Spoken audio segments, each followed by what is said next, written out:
ஆயுர்வேதம் ஒரு பொக்கிஷம், நம் ஆயுள் நீட்டக்கும் அற்புதம். Doctor Srivarma's city union bank all in one ஆப்ல இருந்து வீடியோ கேவைசி மூலமா வீட்ல இருந்தே பேங்க் அக்கவுண்ட் ஓபன் பண்ணலாம். வீடியோ கால்லயே வெரிஃபிகேஷன் முடிஞ்சிரும். City union bank. Experience senior living inside Chennai from Elements starting at rupees 85 lakhs. Call 9790399039. நேர்களே வணக்கம், இது சாணக்கியா. இன்று நம்மோடு பாஜகவின் சிறுபான்மை பிரிவு தேசிய செயலாளர் திரு வேலூர் இப்ராஹிம் இணைந்திருக்கிறார். கேட்பதுக்கு நிறைய இருக்கிறது, கேட்கலாம். வணக்கம் சார். வாழ்க வளமுடன் சார். பார்க்குறோம், நீங்கள் ஆம்பூர் தொகுதியில் தொடர்ந்து அந்த பகுதியில் பணிகள்லாம் செஞ்சுட்டு வரீங்க, கட்சி பணிகள்லாம் செஞ்சுட்டு வரீங்க. இப்போது நமக்கு சமீபத்தில் வந்த ஒரு செய்தி அதிர்ச்சி தக்க தரமாக இருந்ததை நம்ம பார்க்குறோம். ஆசிஃப் என்பவர் கை துப்பாக்கிகளுடன் கைது செய்யப்பட்டிருக்கிறார். நம்ம பார்க்குறோம், என்ஐஏ ரைடு அடுத்தடுத்து நடக்கிறது. பிஎஃப்ஐ பேனுக்கு முன்னாடியும் சரி இப்போதும் தொடர்கிறது. அந்த பழைய கோவை குண்டுவெடிப்பு, தற்போது நடந்த குண்டுவெடிப்புன்னு இந்த எல்லாத்துக்குமான கேஸ் லீடப் ஆகிட்டே போகுது. ஈஸ்டர் குண்டுவெடிப்பின் தொடர்ச்சி தமிழகம் வரைக்கும் இருக்குன்னு அதிர்ச்சி ரிப்போர்ட்ஸ் அதை பார்த்தோம். உங்களுக்கு கோயம்புத்தூர் மாதிரி சென்சிட்டிவ் ஏரியாஸ் மட்டும் இல்லாமல் தஞ்சாவூர் வரைக்கும் உங்களுக்கு இது தொடர்பான நெக்ஸஸ் அடுத்தடுத்து போகிறத பார்க்குறோம். ஏகப்பட்ட பயங்கரவாத தொடர்பு சம்பவங்கள், அது தொடர்பான ரெய்டு நடந்து வரதை பார்க்குறோம். இப்போது ஆம்பூரில் கை துப்பாக்கிகளுடன் ஒரு நபர் கைது. என்ன நடக்கிறது? ஆபத்தான ஒரு சூழலில் தமிழகம் இருக்கிறது என்பதற்கான அடுத்த ஒரு அறிவிப்பாகத்தான் இதை பார்க்க முடியும். உண்மையாகவே தமிழகத்தில் 3 முக்கியமான இடங்கள் ஹைலி சென்சிட்டிவ். இது எல்லாருக்கும் தெரிஞ்சது தான். ஒன்று, கோயம்புத்தூரில் இருக்கிற உக்கடம், குனியமுத்தூர் போன்ற பகுதிகள். இது அங்கே இருக்கக்கூடிய பெரும்பாலான இளைஞர்கள் ஆல்ரெடி மூலச்சலவை செய்யப்பட்டவர்களாக ஆகிவிட்டார்கள்.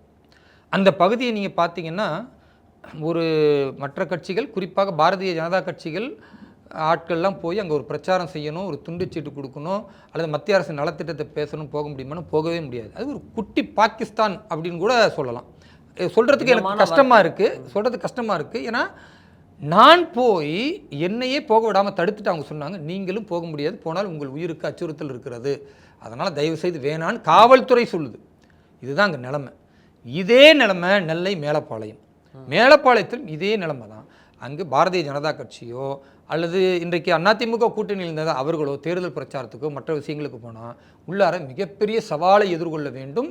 அவ்வளோ பெரிய தாக்குதலை நடத்துவதற்கு அங்கு தயாராக இருக்கிறார்கள் என்றால், மேலப்பாளையத்தில் உள்ள பெரும்பாலான இஸ்லாமிய மக்களை மூளைச்சலவை செய்து இன்றைக்கு வன்முறை பாதைக்கு அவர்கள் தயார் நிலையில் வைத்திருக்கிறார்கள். 3வது மிக முக்கியமான ஒரு பகுதி என்றால் அது ஆம்பூர். ஆம்பூரை பொறுத்த வரைக்கும் அது ஒரு தொழில் நகரம். பெரும்பாலான தோல் தொழிற்சாலைகளில் பணி செய்யக்கூடிய சாதாரண கூலி வேலைகள் உள்ளவர்கள் தான் 80% மக்கள். அது இந்துக்கள், இஸ்லாமியர்கள் 2 பேருமே சேர்ந்து. அவர்கள் காலங்காலமாக அந்த தோல் தொழிற்சாலையில் வேலை செய்து பெரும்பாலும் கேன்சர் இருக்குது. அந்த குடும்பங்கள்லாம் நான் போய் பார்த்துருக்கிறேன். அவர்களுக்கு எந்த வீடு வசதி இருக்காது, காலகாலமாக வாடகை வீட்டில் இருப்பாங்க. அவர்களுக்கு தண்ணீர் வசதி சரியாக இருக்காது. நோய் வந்தால் அதை நிவாரணம் பண்ணுவதற்கான வாய்ப்பு இருக்காது. ஆனாலும் கூட அப்படியே ஒரு அடிமை வாழ்க்கை மாறியே அந்த 80% மக்கள் இருப்பாங்க. தனவந்தர்களாக ஒரு 10-20% இருப்பாங்க. இவ்வளவு தான் அந்த ஆம்பூர். ஆனால் இவர்கள் என்ன பண்ணுறாங்கன்னா, வெகுஜன இஸ்லாமியர்கள் இருக்கக்கூடிய பகுதியில் ஆம்பூர் இயல்பாக தமுமுக போன்றவர்கள், மனிதநேய மக்கள் கட்சின்னு இன்றைக்கி ஆரம்பித்து அந்த இஸ்லாமிய பிரிவினைவாதத்தை பேசியவர்களே அங்கே வெற்றி பெறுகிறார்கள், அங்கே எம்எல்ஏவாக வராங்க. அப்போ அந்த மாதிரியான ஒரு சூழல் அமையும் பொழுது அங்கு தேவையற்ற நாட்டுக்கு எதிரான, பாரதத்தினுடைய ஒன்றுபட்ட கலாச்சாரத்திற்கு எதிரான பல்வேறு விஷயங்களை மூளைச்சலவை செய்யப்பட்டு அங்கே இருக்கக்கூடிய பல இளைஞர்கள் வன்முறைக்கு தயாராகிறார்கள். இது ஆபத்தானது. ஒரு இஸ்லாமியனாக நான் அந்த பகுதி மக்களை பார்க்கும்போது எனக்கு ஒரு பெரிய அச்சம் ஏற்படுது. ஏன்னா அதில் ஒரு சிலர் செய்வதில் ஒட்டுமொத்த ஆம்பூரில் உள்ள இஸ்லாமியர்களும் பாதிக்கப்படுவார்கள் என்றால் அது எவ்வளோ பெரிய ஒரு மோசமான நிகழ்வு என்பதற்கு அடுத்த ஒரு உதாரணமாகத்தான் இன்றைக்கி ஆசிஃப் கைது. ஆசிஃப் 4 கை துப்பாக்கிகளோடு, பட்டாக்கத்திகளோடு கைது செய்யப்பட்டிருக்கிறார் என்ற விவரங்களை பல்வேறு நாளிதழ்களில் நாம் பார்க்குறோம். இப்போது காவல்துறை என்ன பண்ணியிருக்கணும்? இவ்வளோ பெரிய ஆயுதத்தோடு ஒருவர் கைது செய்யப்படுகிறார் என்றால் இவருக்கு பின்னால் யார் இருக்கிறார்? அந்த தீவிரவாத அமைப்பு என்ன? இந்த 4 கைத்துப்பாக்கிகள் இருக்கிறது என்றால் இதுக்கு முன்னால் இவர்கள் யாருக்கெல்லாம் சப்ளை பண்ணியிருக்கிறாங்க? ஆம்பூரில் இப்படி ஒரு சம்பவம் நடக்கிறது என்றால் இதுக்கு பின்னால் எத்தனை பேர் இருக்கிறார்கள் என்பதெல்லாம் தீவிரமாக விசாரிக்கணும். ஆனால் இந்த காவல்துறை விசாரிக்குமா அப்படின்றது இன்றைக்கும் கேள்விக்குறி தான். ஏன்னா நீங்கள் பார்த்தீங்கன்னா, சமீபத்தில் தற்கொலை தாக்குதல் நடத்துவதற்காக தயாரிக்கப்பட்ட அந்த கார் போகும் பொழுது வெடி விபத்தில் ஒரு சம்பந்தப்பட்ட ஒருவன் தீவிரவாதி இறக்குறான். கோயம்புத்தூரில் 2022. ஆனால் இப்போ என்ன பேசினார்கள் இவர்கள்னா, அது கேஸ் சிலிண்டர் வெடிப்புன்னு தான் கடைசி வரைக்கும் சொல்லிக்கிட்டு இருந்தாங்க. பிறகு ஆணித்தரமாக நம்ம ஆதாரங்களை வைத்தபோது அது தற்கொலைப்படை தாக்குதல் நடத்துவதற்கான ஒரு ஏற்பாடு அப்படின்றது புரிஞ்சிச்சு. அதே மாதிரி தான் இன்றைக்கு ஆம்பூரில் ஆசிப் கைது செய்யப்பட்டிருக்கிறாப்புன்னா இந்த ஆளுக்கு பின்னால் யார் இருக்கிறா? இந்த ஆளுடைய குடும்பமே கைது செய்யப்பட்டிருக்கிறது. அவங்களுடைய அப்பா கைது செய்யப்பட்டிருக்கிறார். இதை துப்பாக்கியை வேறு ஒரு இடத்துல போய் பதுக்கிறேன், வேலூரில் போய் பதுக்கி அந்த இடத்துல இருந்தும் போலீஸ் ரெக்கவர் பண்ணியிருக்கிறாங்க. இப்போ நாம் கேட்பது என்னென்னா, தமிழகம் பாதுகாப்பாக இருக்கிறது என்று சொல்கிறீர்கள். ஆனால் தமிழகத்தில் உள்ள ஒரு சில இஸ்லாமியர்கள் மீண்டும் மீண்டும் மூளைச்சலவைக்கு உள்ளாகி இப்படி பயங்கரவாதத்தோடு தொடர்பு, ஆயுதங்களை வைத்து கொண்டிருப்பது, இதெல்லாம் ஆபத்தான சூழல் முடியும். ஆம்பூரில் நான் போகும் பொழுதே பல காவல்துறை அதிகாரிகள் சொன்னாங்க, நீங்கள் ஏன் இந்த தொகுதியை செலக்ட் பண்ணி வேலை பண்ணுறீங்க அப்படின்னா, எந்த தொகுதி சென்சிட்டிவாக இருக்கோ, எந்த தொகுதி இஸ்லாமியர்கள் அதிகமாக வன்முறை பாதைக்கு செல்வதற்கு மூளைச்சலவை செய்யப்படுகிறார்களோ, எந்த தொகுதியில் பெரும்பாலான இஸ்லாமியர்கள் வளர்ச்சியே இல்லாமல் ஏழ்மை நிலையில் இருக்கிறார்களோ, எந்த தொகுதியில் உண்மையான இஸ்லாம் எது என்று தெரியாமல் தவறான ஜிஹாது போன்ற மூளைச்சலவைக்கு உள்ளாகிறார்களோ, அந்த தொகுதியில் அந்த இஸ்லாமியர்களுக்கு ஒரு தேசிய நீரோட்டத்தில் கொண்டு வருவதற்கு வேலை செய்வதுதான் உண்மையான ஒரு இஸ்லாமியனின், ஒரு பாரதியனின் கடமை. அதை பாரதிய ஜனதா கட்சி அந்த வாய்ப்பை எனக்கு வழங்கியிருக்கிறது. நான் அதனால் அந்த தொகுதியில் போய் வேலை செய்கிறேனே தவிர அந்த மக்களுடைய வாக்குக்காக என்ற அற்ப நோக்கத்திற்காக இல்லை. அவர்கள் வாக்களித்தாலும் வாக்களிக்காவிட்டாலும் பாரதிய ஜனதா கட்சியை பொறுத்த வரைக்கும் அந்த மக்களை தேசிய நீரோட்டத்தில் கொண்டு வர வேண்டும் என்ற இலக்கிற்குத்தான் என்னை அந்த இடத்திற்கு அனுப்பியிருக்கிறார்கள். நாங்களும் அர்ப்பணித்து வேலை செய்கிறோம். அப்படிப்பட்ட நேரத்தில் இது போன்ற ஆயுதங்களோடு சில பேர் பிடிபடும் பொழுது அது ஒட்டுமொத்த ஆம்பூரில் உள்ள இஸ்லாமியர்களுக்கு தலைகுனிவு என்ற சூழல் வருதுன்னா, இதை மாற்றணும். அதற்கு ஆம்பூருடைய ஜமாத்தார்கள் இதை கண்டிக்கணும். அங்குள்ள பெரும்பெரிய தொழில் யாரெல்லாம் தனவந்தர்களுக்காக அவர்களெல்லாம் கண்டிக்கணும். இதுக்கு பின்னால் என்ஐஏ விசாரணை சம்பந்தப்பட்டவர்களை முற்றிலுமாக வேறு இருக்க வேண்டும் என்பதையெல்லாம் இஸ்லாமியர்களின் குரலாக வர வேண்டும் என்று நான் எதிர்பார்க்கிறேன். அப்படி வந்தால் மட்டும்தான் இந்த பயங்கரவாதத்திற்கு ஒரு முற்றுப்புள்ளி வைக்கணும். கொடுமை என்ன அப்படின்னு பார்த்தா, இஸ்லாமியர்களே இங்கே ஒரு தேசிய நீரோட்டத்தின் பக்கம் வரணும்னு நினைத்தா கூட இங்கே இருக்கக்கூடிய திமுகவை சார்ந்திருக்கிற அல்லது தாங்கள் இஸ்லாமியர்களின் தோழர்கள் என்று நினைக்கிற அரசியல் கட்சிகள்லாம் தவறாக வழி நடத்துகிறாங்க. நீ உதாரணத்திற்கு பாருங்கள், இதே திமுகவுடைய எம்எல்ஏ தமிழக வாழ்வுரிமை கட்சியினுடைய தலைவராக இருக்கிற வேல்முருகன், அவர் எஸ்டிபிஐ என்ற பயங்கரவாதத்தை ஊக்குவிக்கிற அந்த கட்சி ஒரு மாநாடு நடத்துது. அங்கே நின்று கொண்டு என்ன பேசுகிறாரு, தடை செய்யப்பட்ட பயங்கரவாத அமைப்பான பாப்புலர் ஃப்ரண்ட் ஆஃப் இந்தியாவும் பாரதத்தின் இராணுவமும் இரண்டும் தியாகிகளான அமைப்பு. பாரதம் எப்படி இராணுவ வீரர்கள் தங்கள் உயிரை அர்ப்பணித்து தேசத்திற்காக போராடுகிறார்களோ, அப்படி உயிரை அர்ப்பணித்து போராடியவர்கள் யார்? பயங்கரவாத அமைப்பான பாப்புலர் ஃப்ரண்ட் ஆஃப் இந்தியா என்று மேடையில் பேசுகிறாரு. இளைஞர்கள் கரகோஷம் போடுறாங்க, கை கொட்டி அவர்கள் வரவேற்கிறார்கள், பிகிலடிக்கிறாங்க இஸ்லாமிய இளைஞர்கள் எல்லாம். இதை போய் நாம் கம்ப்ளைண்ட் பண்ணால் இங்கே இருக்கிற கமிஷனர் அருண் சொல்கிறாரு, இதெல்லாம் எஃப்ஐஆர் பதிவு செய்ய முடியாது. அப்போ எதைத்தான் நீங்கள் பதிவு செய்வீங்க? அதைவிட ஒரு கொடுமை என்னென்னா, பயங்கரவாதியாக வெளிப்படையாக அறிவிக்கப்பட்டு தண்டனைக்குள்ளாகி இருக்கிற பன்னா இஸ்மாயில், போலீஸ் பக்ருதீன், பிலால் மாலிக், இவர்களெல்லாம் குண்டுவெடிப்பில் நேரடியாக சம்பந்தப்பட்டவர்கள். இவர்களெல்லாம் இந்துத்துவ தலைவர்களை கொன்று ஒழித்தவர்கள். அப்படிப்பட்டவர்கள் இன்றைக்கு சிறையில் இருக்கிறார்கள் என்றால் அவர்களை விடுதலை செய்ய வேண்டும். சிறைவாசிகளை ஏன் திமுக விடுதலை செய்யவில்லை என்று சீமான் பேசுகிறார். இது எவ்வளோ பெரிய கொடுமை பாருங்க. இன்னொரு பக்கம் பார்த்தீர்கள் என்றால் ஜவாஹிருல்லா என்ன சொல்றாருன்னா, கோவையில் குண்டுவெடிப்பில் உள்ள சிறை கைதிகள் எல்லாம் திமுக அரசு விடுதலை செய்ய வேண்டும் என்று கூட்டணியில் இருந்து கொண்டே அவர் பேசுகிறார். நான் கேட்குறேன், ஒரு இஸ்லாமியர் விடுதலை செய்யப்பட வேண்டும் என்று பேசுவதில் எனக்கு மாற்று கருத்து இல்லை. அந்த இஸ்லாமியர் இயல்பாகவே திடீரென்று ஒரு கொலை சம்பவத்தில் ஈடுபட்டு அவர் தெரியாமல் நடந்திருந்தாலோ அல்லது வேறு குற்றங்களில் தொடர் குற்றவாளியாக இல்லாமல் நடந்திருந்தாலோ அவரின் மீது கருணை காட்டுவது, அவரை மன்னிப்பு வழங்குவது என்பதில் எனக்கும் ஏற்புடையது உண்டு. ஏன்னா பெரும்பாலான இந்துக்கள் அப்படி விடுதலை செய்கிறார் என்றால் அதில் இஸ்லாமியர்களுக்கும் பங்கு இருக்கு. ஆனால் திட்டமிட்டு ஒரு மதத்தில் உள்ளவர்களை கொன்றொழிக்க வேண்டும், ஒரு சமூகத்தை அழிக்க வேண்டும் அல்லது ஒரு சித்தாந்தை அழிக்க வேண்டும் என்பதற்காக பயங்கரவாதிகளோடு தொடர்பு கொண்டு, பாகிஸ்தானோடு தொடர்பு கொண்டு, அகிம்சைக்கு எதிராக அராஜக போக்கோடு ஆயுதங்களை கையில் தூக்கி கொண்டு இதற்கு பெயர் இஸ்லாம் என்று இஸ்லாமிய இளைஞர்களையும் நீங்கள் சேர்த்து பலியாடாக ஆக்கினீர்கள் என்றால் அது எவ்வளோ பெரிய ஆபத்து. இப்போதான் பார்த்தீங்கன்னா கோயம்புத்தூரில் இதே மதரசா நடத்தி கொண்டிருந்த ஒரு மதரசாவுடைய பேராசிரியரும் அந்த மதரசாவுடைய பேராசிரியருக்கு துணையாக உள்ளவரும் கைது செய்யப்படுகிறார். ISISக்கு ஆள் பிடிக்கிறார்கள். அது முடிவதற்குள்ள ஆம்பூரில் திரும்பி நடக்கிறது என்றால் நீங்க தெளிவா பாருங்க. கோவை, ஆம்பூர், மேலப்பாளையம் இந்த 3 இடங்கள்ல தான் திரும்ப திரும்ப நடக்குதுன்னா, அப்ப இந்த 3 இடங்கள்ல எங்கெல்லாம் நாங்கள் இலகுவா போக முடியலையோ அந்த இடங்கள் தான் அந்த தீவிரவாதிகளுக்கு ஒரு பெரிய கூடாரமாக இருக்கிறது. இதை உடைக்க வேண்டும் என்பது என்னுடைய நோக்கம்.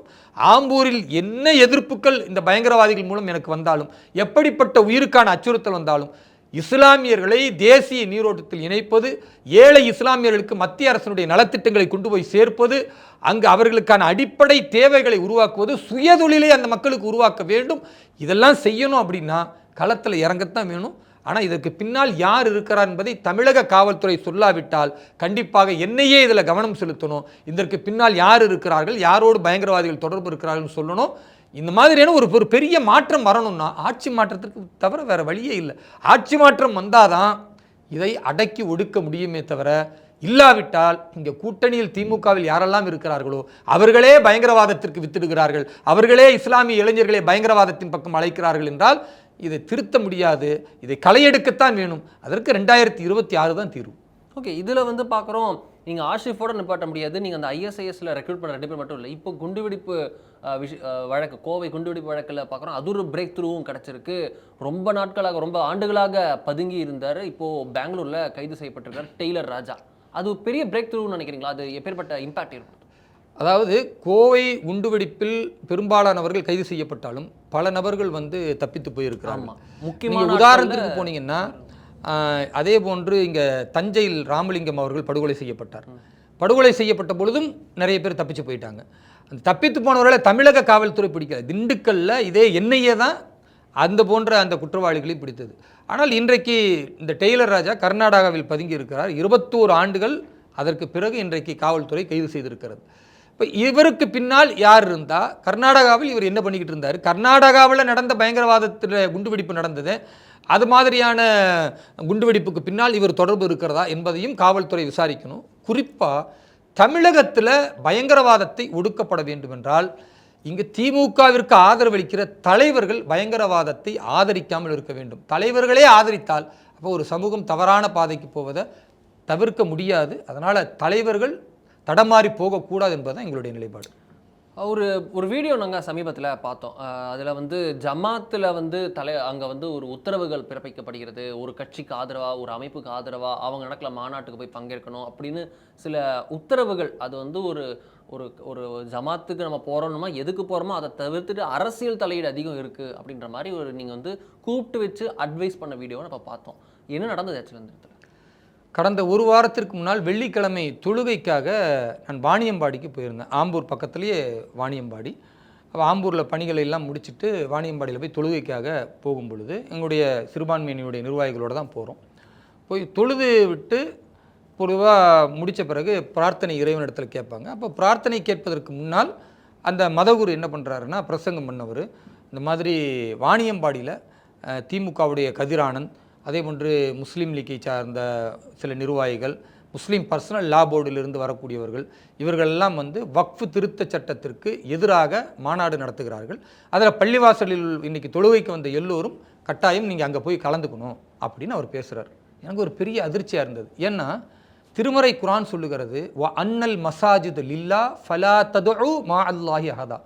பள்ளிவாசல்கள் என்பது இறைவனுக்குரியது, அல்லாஹுக்குரியது. அங்கு அவனை தவிர வேறு எவரையும் நீங்கள் அழைக்கக்கூடாது. அப்போ பள்ளிவாசல் என்பது இறைவனை போற்றுவதற்கு, இறைவனை துதிப்பதற்கு, இறைவனிடத்தில் பிரார்த்தனை செய்வதற்கு தானே தவிர அங்கு திமுகவுடைய கதிரானந்த் வராரு, முஸ்லீம் லீக்குடைய இன்ன நிர்வாகி வராரு, மனிதநேய ஜனநாயக கட்சியினுடைய தமீமுன் அன்சாரி வராரு, முஸ்லீம் பர்சனலாக வராங்க.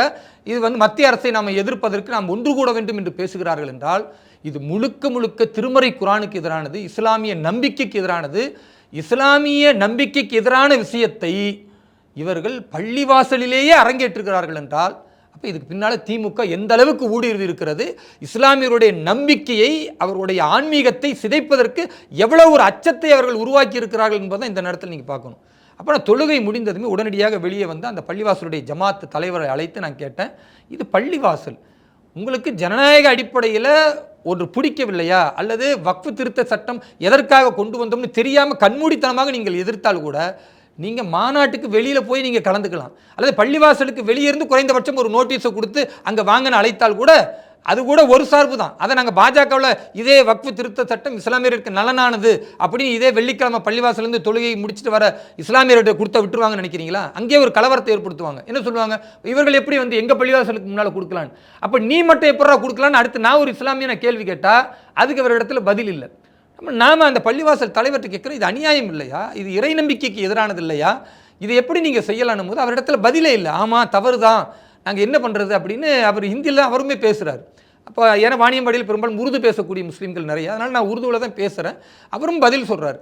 ரொம்ப கஷ்டமாக இருந்துச்சு அவருடைய நிலைமையை பார்க்கும்போது. தலை குனிந்து ஒரு ஜமாத்துடைய தலைவர் பதிலே சொல்ல முடியாமல் இவ்வளோ பெரிய தப்பு செஞ்சிட்டோன்றதை அவர் உணர்ந்து கொண்டு பேச முடியாமல் நின்றதை பார்த்து கடைசியில் நான் சொன்னேன், இதை நான் உங்கள்கிட்ட ஒரு கோரிக்கையை தான் வைக்கிறேன், நான் கடினமாக கூட உங்களிடத்தில் பேசலை, தயவு செய்து இதை சிந்திச்சு பாருங்கள். இப்படி பள்ளிவாசலுக்குள்ளே நீங்கள் பேசுனீங்கன்னா என்ன நியாயம் இது? ஏதாவது ஒரு கோவிலில் நீங்கள் அப்படி பார்த்துருக்கிறீங்களா, இந்த கட்சிக்கு வாக்களிங்க இந்த கட்சியில் வாக்களியாதுன்னு ஒட்டுமொத்த இந்துக்களை கோவிலில் கூப்பிட்டு யாராவது இந்துக்கள் தலைவர்கள் பேசுகிறாங்களா? அல்லது ஏதாவது தேவாலயத்தில் ஒட்டுமொத்தமாக எல்லாரையும் கூப்பிட்டு வச்சு பகிரங்கமாக இப்படி யாராவது பேசுகிறாங்களா? நீங்கள் மட்டும் ஏன் இப்படி பேசுகிறீங்க? இப்படி பேசுவதனால இஸ்லாமியர்களை இந்துக்கள் வெறுக்கக்கூடிய மனநிலை வராதா? நீங்கள் வந்து மசூதியில் பள்ளிவாசல்னு சொல்கிறீங்க, அது வெறும் பள்ளிவாசலாக இல்லாமல் அது அரசியல் தளமாக மாறுகிறது, அது மத்திய அரசுக்கு எதிராக இந்துக்களுக்கு எதிராக மாறுகிறது என்ற அந்த குற்றச்சாட்டை இன்னும் ஏன் வலுப்படுத்துகிறீர்கள்? ஒரு சில மசூதிகள் இப்படி செய்வதனால ஒட்டுமொத்த மசூதிகளும் இன்றைக்கு ஒரு சந்தேக கண் கொண்டு பார்க்கப்படுகிறதா இல்லையா? எப்படி மதரசாக்கள் வந்து ஒரு பாதுகாப்பான ஒரு சூழல் மாறி இன்றைக்கு அதில் பயங்கரவாதிகள் உள்ளே புகுந்ததுனால எல்லா மதரசாக்களுமே பயங்கரவாதத்தை கற்பிக்கப்படுகிறதா, அங்கு படிக்கக்கூடிய மாணவர்கள் தப்பாக போகிறார்கள் என்ற சந்தேகம் மத்திய அரசு வரைக்கும் வந்து அது ஒரு வேறு விதமான ஒரு பார்வை போகிறது. எப்படி மோசமான ஒரு சூழலை இஸ்லாமியர்களுக்கு தள்ளப்படுகிறதோ இன்னைக்கு நீங்கள் செய்கிற செயல் அதுதானே அப்படின்னு கேட்கும் பொழுது எந்த பதிலுமே இல்லை. நான் இன்றைக்கும் சொல்கிறேன், வக்ஃபு திருத்த சட்டத்தை யாரெல்லாம் எதிர்க்கிறார்களோ, ஜவாஹிருல்லாவாக இருக்கட்டும், ஆளூர் ஷானவாஸாக இருக்கட்டும், திருமாவளவனாக இருக்கட்டும், அல்லது திமுகவினர்கள் யாராக இருக்கட்டும், இவர்கள் எல்லாம் சொல்லுவது, நீங்கள் உண்மையான இஸ்லாமிய மக்கள் மீது அக்கறை கொண்டவர்களாக இருந்தால் தேவையில்லாமல் அந்த மக்களுக்கு அச்சத்தை ஏற்படுவதை விட எங்களை போன்ற அந்த சமூகத்தில் பிறந்து இஸ்லாமியர்களின் தலைவர்களாக நாங்கள் இன்றைக்கு தேசிய நீரோட்டத்தில் பாரதிய ஜனதா கட்சியில் அமர்ந்திருக்கிறோம், எங்களோட விவாதிக்க வாருங்கள் நாங்கள் கூப்பிடுறோம். ஒரு இஸ்லாமியர்களோடு விவாதிக்க வாருங்கள் என்று இஸ்லாமிய டாபிக் இஸ்லாமிய சப்ஜெக்ட் என்னமோ அதை தெரிந்த நாங்கள் அழைத்தால் நீங்கள் அதை வராமல் அப்பாவி இஸ்லாமியர்கள் லெதர் ஷாப்பில் வேலை பண்ணுறவனையும் ஆட்டோ ஓட்டுறவனையும் கூலி தொழிலாளியாக இருக்க இஸ்லாமியையும் அவனை கூட்டிகிட்டு வந்து மசூதியில் தொழுதவனை கொண்டு வந்து உட்கார வச்சுக்கிட்டு உங்கள் மசூதியை இடிச்சிட்டு அவங்க கோவில் கட்டிடுவாங்க, உங்களுடைய கபர்ஸ்தானை எல்லாம் பிடுங்கிக் கொள்வார்கள் பயத்தை ஏற்படுத்தினீர்கள் என்றால் அப்புறம் அவன் பயங்கரவாதத்தின் பக்கம் போகாமல் மத்திய அரசை எதிர்க்கிறோன்னு நினச்சிக்கிட்டு இந்துத்துவ தலைவர்களை கொல்லணும்னு நினச்சிக்கிட்டு அவன் போவான், வேறு எங்கே போவான்? அப்போ ஆட்சியாளர்கள் தவறு செய்கிறாங்க, அடிப்படைவாதிகள் தவறு செய்கிறார்கள் என்றால் இதை மாற்றணும்னு நாங்கள் நினைக்கிறோம். இது ஒரு நல்ல நிலைமை வரணும்னு நினைக்கிறோம். இஸ்லாமியர்கள் நல்ல கல்வி அறிவு உள்ளவர்களாக வரணும், சிந்திக்கக்கூடியவர்களாக வரணும், ரெண்டு தரப்பு இப்போ என்ன பேசுகிறாங்கன்னு கேட்கக்கூடியவர்களாக வரணும், கருத்தியலாக பரிமாறக்கொள்ளக்கூடிய மனநிலை வரணும். இன்றைக்கி அந்த மனநிலை இல்லாமல் கோபப்படக்கூடியவர்களாக, ஆயுதம் தூக்கக்கூடியவர்களாக, தங்களுக்கு எதிராக எதை பேசிவிட்டாலும் உடனடியாக அது நியாயமா அநீதியா எதையுமே பார்க்காம உடனடியாக அவர்கள் தங்களுடைய கோபத்தை அதிகப்படுத்துகிறார்கள் என்றால் நான் கேட்கிறேன், இஸ்லாம் என்றால் அமைதி மார்க்கம் என்று நாம் ஒரு பக்கம் சொல்லிவிட்டு அமைதியற்ற முறையில் இஸ்லாமியர்கள் நடந்து கொண்டால் இந்துக்கள் என்ன பார்ப்பாங்க? அவங்க குரானை பார்க்க மாட்டாங்க, நபிகள் நாயகம் என்ன சொன்னாங்க பார்க்க மாட்டாங்க, இஸ்லாமியருடைய நடவடிக்கையை பார்த்துவிட்டு இவர்கள் அமைதி மார்க்கம் என்று சொல்வதற்கு தகுதியற்றவர்கள் என்றால் இவர்கள் செய்கிற அத்தனையுமே ஆயுதத்தை ஏந்தக்கூடியதும் அராஜகத்தின் முறையிலும் தேவையற்ற பேச்சுக்களும் இருக்கிறது என்று இஸ்லாமியரின் நடவடிக்கை வைத்து இஸ்லாமிய நம்பிக்கையே தவறாக பார்க்கக்கூடிய செயலை இந்த போன்ற இஸ்லாமியர்கள் செய்யக்கூடாது என்றால் சிந்திக்க வேண்டும். தலைவர்கள் என்று சொல்லக்கூடியவர்கள் தாங்கள் சுயநலவாதிகளாக இருப்பதற்கு திமுகவிற்கு அடிமை சாதனம் எழுதி கொடுத்துவிட்டு ஒரு எம்பிக்கோ 2 எம்எல்ஏவுக்கும் பலியாவாங்க. அதனால் இஸ்லாமியர்களுக்கு என்ன பயன் இருக்கிறது என்பதுதான் என்னுடைய நியாயமான கேள்வி. அதனால் குண்டுவெடிப்புகளுக்கு தீர்வு வர வேண்டும் என்றால் திமுக ஆட்சி அகற்றப்பட வேண்டும். திமுக ஆட்சி அகற்றப்பட்டால் இங்கு இருக்கக்கூடிய அடிப்படைவாதிகளை அடுத்து வரக்கூடிய அனைத்து இந்திய அண்ணா திராவிட முன்னேற்ற கழகத்தினுடைய பாஜகவுடைய ஒரு மகத்தான ஆட்சி ஒவ்வொரு நபர்களையும் யாரெல்லாம் இந்த தவறை செய்தார்களோ அல்லது செய்வதற்கு தூண்டுகிறார்களோ அவர்களை சல்லடையாக ஜலித்து எங்கு அவர்களை சேர்க்க வேண்டுமோ அந்த இடத்தில் முறையாக சேர்த்து தண்டனை பெற்று தருவோம். அப்படிப்பட்ட ஒரு அமைதிமிக்க இஸ்லாமிய மார்க்கத்தை அறவழியான ஒரு மார்க்கம் என்று நிரூபிக்க வேண்டிய கடமை எங்களை போன்றவர்களுக்கு இருக்கிறது. அதற்காக கடினமாக உழைக்கிறோம். ரொம்ப நன்றி சார். டீட்டெயிலாக ரொம்ப பல விஷயம் குறித்து விரைவாக பேசியதுக்காக மிக்க நன்றி.